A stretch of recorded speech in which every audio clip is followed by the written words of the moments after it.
Paz do Senhor, irmãos, estamos aqui para mais um tópico da nossa revista da Escola Bíblica Dominical. Nós já podemos ver no primeiro vídeo enviado aí o primeiro assunto que falamos a respeito dos mortos no pecado. E agora nós temos aqui o tópico número 2, que fala sobre salvos pela graça. Este tópico ele está envolvendo o capítulo 2, versículo 4 até o versículo de número 6. E aí nós temos 3 subtópicos nesse ponto número 2. Efésios 2:4, que fala sobre o grande amor de Deus. Efésios 2:8, salvos pela graça e por fé. E Efésios 2:10, não por obras, mas para boas obras. Então, o que é muito importante aí nós frisarmos para os nossos alunos, como é que a salvação chegou até nós. Nós tivemos aí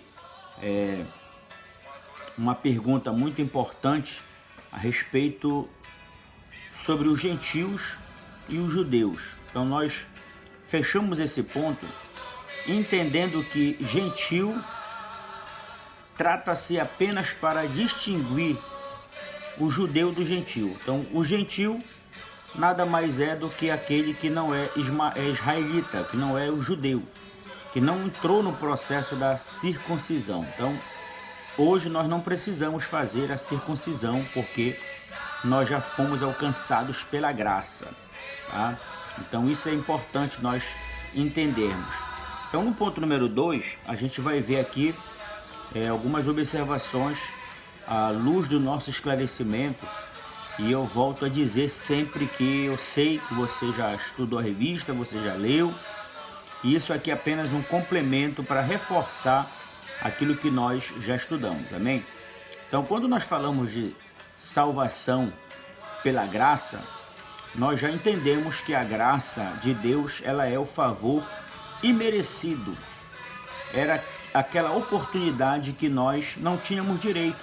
Nós já estudamos aí nas lições passadas que nós não tínhamos o direito à salvação porque nós estávamos separados de Deus por causa do pecado. Mas nós passamos a ter direito porque a graça nos alcançou. Então olha só, o que é o processo de salvação através da graça? Como é que acontece esse processo? Nós colocamos aqui, e está baseado na nossa revista, que é uma intervenção divina em favor do homem, a fim de mudar a sua condição de pecador condenado para pecador perdoado. Aí surge assim na nossa mente: o fato de nós aceitarmos a Jesus como Salvador, deixamos de ser pecador? Não, nós vamos sempre estar pecando porque é inevitável. Pecamos por pensamento, palavras e obras, não é verdade? Mas não somos mais condenados pelo pecado. Aquela condenação da morte pelo pecado, nós estamos isentos. Porém, nós precisamos nos lembrar da lição que nós já estudamos, que como igreja nós fomos chamados, separados, santificados para sermos um povo, um corpo que vai morar no céu. Amém? Então, quando o pecado superabundou, quando o pecado abundou no mundo, passando a todos os homens, superabundou a graça de Deus. Então a graça de Deus, ela passou a estar acima da condição do pecado. Então o que nós podemos entender? Que quando o homem estava na condição de condenado, Deus entrou com uma intervenção divina. Deus tinha que fazer alguma coisa para que pudesse salvar o homem, livrar o homem dessa condenação. Então esse aí é o processo da salvação através da graça, tá? A graça nos alcançou para nos colocar em uma condição livre. E o que é essa ação nos revela? Essa ação nos revela a capacidade de mudar um ser do estado original que era, né, no caso o pecador condenado, para um novo estado em que ele pode ser, né? Então, somente um milagre que pode acontecer na nossa vida é nos tornar filhos de Deus. Então, através da graça de Deus, do amor de Deus, esse aí é considerado o grande amor de Deus, conforme aí o tópico da nossa lição número 2, que fala o subtópico 1, o grande amor de Deus. Então, o grande amor de Deus está envolvido o processo da graça, de alcançar o homem e transformar ele, mudar ele do estado original que ele era para aquilo que ele pode ser, né? Então está lá em João capítulo 1, versículo 11, que diz que ele veio para o que era seu, mas os seus não receberam, e nós que recebemos, tivemos o direito de ser mudado, transformado de um inimigo, de um homem condenado, um pecador condenado, a um homem regenerado, transformado, lavado e purificado no sangue de Jesus, e nos deu o direito de ser filho de Deus. Então, o que é que Paulo revela aos crentes de Éfeso? Ele revela a seguinte lição. Primeiro, como eles eram antes de conhecer o Evangelho? Condenados. Paulo está dizendo para eles assim, olha, vocês hoje estão aqui como tanto judeus como gentios, ou seja, os judeus que se consideram filhos de Abraão por sangue, e aqui também estão os gentios que se consideram agora filhos de Deus através da fé. Nós agora todos aqui somos um corpo de Cristo. Então, qual era o estado em que nós estávamos antes? Um estado condenado. Segundo, o que passaram a ser após conhecer Jesus? Absorvidos. Esse é o termo da palavra redentor. É aquele que nos redime do pecado. É aquele que nos substituiu, que nos tirou da situação de condenação para nos colocar na situação de absorvidos. E o propósito dessa extraordinária mudança é morar no céu. Paulo ele está ensinando a todos os crentes nas suas cartas que o nosso destino é o céu. Então, nós precisamos seguir essa rota que Jesus construiu para nós seguirmos, para que nós possamos chegar ao nosso objetivo final, que é o céu. E aí, ainda no salvo pela graça, que entra aí o grande amor de Deus, o que nós precisamos entender aqui? Nós precisamos entender que o homem foi criado para adorar a Deus. Você se lembra lá em Gênesis, quando Deus formou o homem com as suas próprias mãos? Ele disse, façamos o homem à nossa imagem, à nossa semelhança. Deus fez o homem para ser um adorador, para adorar a Deus. E como é que Deus enxerga o ser que ele criou e que agora se perdeu no pecado? Deus olha do céu para a terra e não vê mais nenhum justo, porque o homem pecou e esse pecado passou a todos os homens. Como é que Deus vê? Primeiro, ele vê um ser condenado pelo pecado que o sentenciou à morte. Olha só, Deus olha do céu para a terra e vê o homem que ele mesmo criou, desobedeceu, se afastou, se perdeu, se aprofundou cada vez mais no pecado. Ele vê um ser que ele criou e que agora está sentenciado à morte. Porém, ele vê a possibilidade de restaurar o ser que ele criou, né? Ele não vai abrir mão do homem, do ser humano que Deus criou para o seu propósito de adoração. Então, que ele vai entrar com essa intervenção divina a fim de trazer o homem novamente para junto dele. E isso só pode acontecer através do favor imerecido.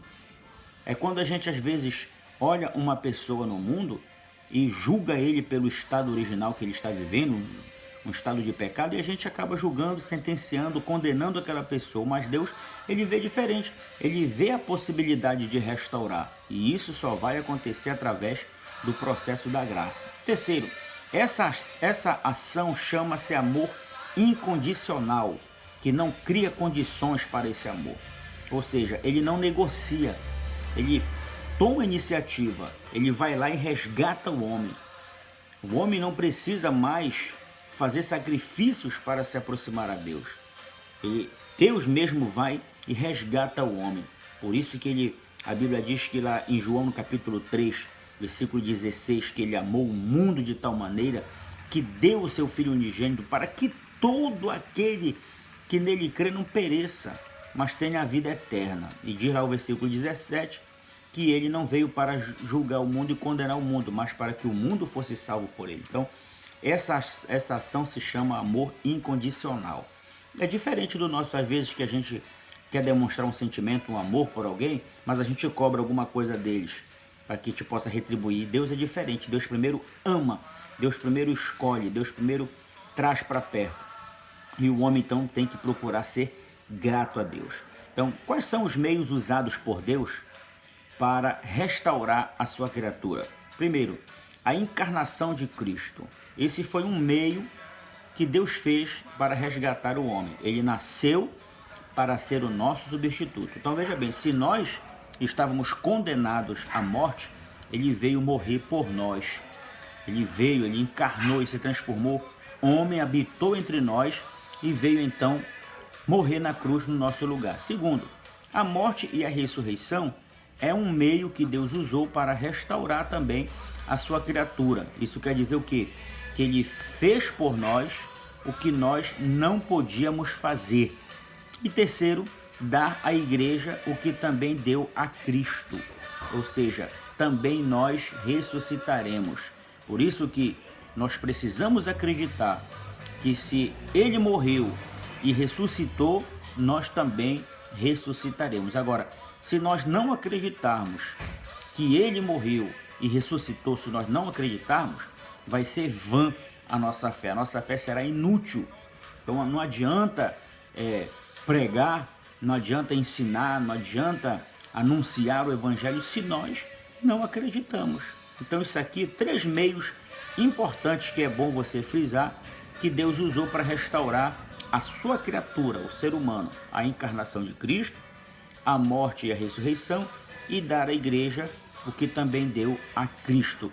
Esses 3 meios aí, somente Deus, através do seu amor incondicional, pode fazer para restaurar a sua criatura. E isso Satanás não pode fazer. Ele não pode encarnar, ele não pode morrer e ressuscitar, e nem tampouco garantir um futuro melhor para o seu povo.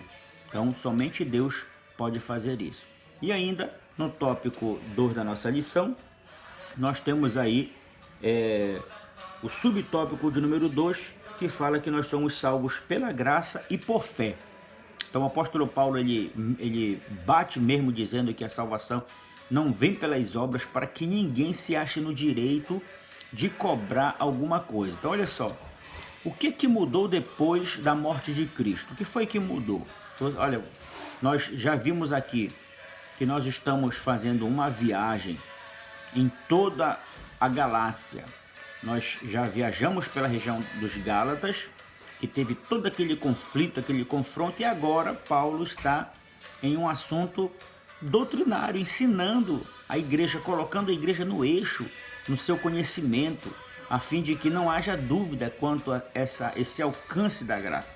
Então, o que foi que mudou depois da morte de Cristo? Primeiro, a salvação passou a ter somente uma via de acesso, pela fé em Cristo. Não há nada que o homem possa fazer para ser salvo. Você se lembra quando o jovem rico se aproximou de Jesus e disse: bom mestre, o que eu posso fazer de bom para herdar a vida eterna? Olha só, os judeus, até os dias de hoje, os judeus tradicionais, eles acreditam que eles podem alcançar alguma coisa, algum benefício espiritual, ou até nível de salvação, ou de evolução espiritual, através das suas obras, através dos cumprimentos rigorosos das leis, dos costumes. E, na verdade, Paulo agora ele está dizendo para a igreja de Cristo, que é o povo separado, escolhido para ser santo, que só existe uma via de acesso para ser salvo, que é a fé. Não precisamos colocar nada além da fé para que o homem possa ser salvo. Então, é importante nós entendermos 3 pontos aqui que eu vou colocar para você. Primeiro, a graça é um favor imerecido. Nós já vimos isso. Não merecíamos que ninguém fosse salvo. Ninguém merecia que fosse salvo. Merecia-se ser condenado. Mas João 3,16 diz que ele amou o mundo de tal maneira que deu o seu Filho unigênito para que todo aquele que nele crê não pereça, mas tenha a vida eterna em Cristo Jesus. E isso só vai acontecer pela fé.